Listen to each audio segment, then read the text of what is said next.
दरवर्षी सालाबादप्रमाणे ओम चैतन्य कानिफनाथ महाराज यांचा यात्रा उत्सव आपल्या गोवा गावामध्ये साजरा अतिशय उत्साहात आणि भाविकांच्या मोठ्या संख्येने होत असतो।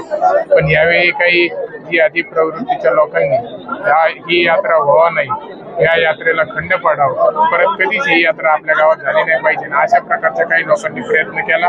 त्याच्यात वक्फ बोर्डामध्ये गेले, वक्फ बोर्डांनी यात्रेवर स्टे आणून दिलं, यात्रेवर स्टे आणायचं काम केलं होतं। पण काल काही लोक आपल्या गावातील ग्रामस्थ काही दिवसांपूर्वी माझ्याकडे आले, या गोष्टीची चर्चा केली। मी आपले पालकमंत्री राधाकृष्ण विखे पाटील साहेब यांच्याशी बोललो आणि नामदार साहेबांनी आपले मुख्यमंत्री देवेंद्रजी फडणवीस साहेब यांच्याशी चर्चा करून हायकोर्टातून आपल्याला अर्जंटमध्ये काल रात्रीच हा स्टे उठला आणि आपल्या यात्रेला परवानगी दिली आहे। मी प्रथमतः मुख्यमंत्री साहेब आणि नामदार साहेबांचे मनापासून आभार मानतो की त्यांच्या प्रयत्नामुळे हे शक्य होऊ शकलं। गेल्या अनेक वर्षांपासून काही लोक इथं अतिक्रमण करण्याचा प्रयत्न करतायत, लँड जिहाद करतायत आणि बरेचसे अतिक्रमण पण आपल्याला इथं पाहायला मिळते आहे। तर मी नक्कीच या सगळ्या गोष्टीमध्ये प्रयत्नशील आहे की हे लवकरात लवकर अतिक्रमण काढून टाकायचंय।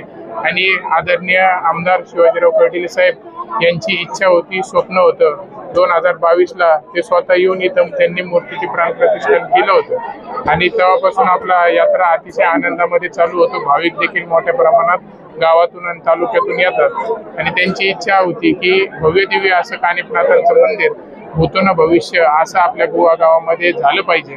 आणि नक्कीच मी पूर्ण विश्वासाने आपल्याला हा शब्द देतो की येणाऱ्या काही दिवसातच आपल्या गोवा गावामध्ये, आपल्या जिल्ह्यात नसन असं मंदिर कानिफनाथांचं असं आम्ही आपल्या गोवा गावामध्ये कोणत्याही परिस्थितीत करून दाखवणार। आणि यासाठी मला जे जे प्रयत्न करावं लागतील, जिथे जिथे जावं लागेल, जे जे करावं लागेल ते पूर्णपणे मी करणार आहे।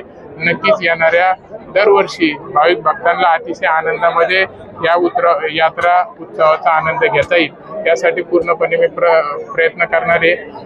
आणि अतिक्रमण ज्या लोकांनी आधी लोकांनी इथे केलंय तर ते पण लवकरात लवकर आम्ही पूर्ण कायदेशीर प्रयत्न करून ते लवकर अतिक्रमण उकरून टाकणार आहे। आणि त्यांचं लय स्वप्न आहे, त्यांच्या लय इच्छा आहे की हे मंदिर पण बंद पाडणार आहेत। आम्ही तर तुम्ही स्वप्न बघू नका, किती काही जरी झालं आणि कुणी काही जरी केलं, कुणी आलं तरी, काही झालं तरी, जवळ सूरज चंद्र आहे तर या गोवा गावची कानिफनाथांची यात्रा ही मी कोणत्याही परिस्थितीत बंद पडून देणार नाही, हा शब्द या निमित्ताने देतो।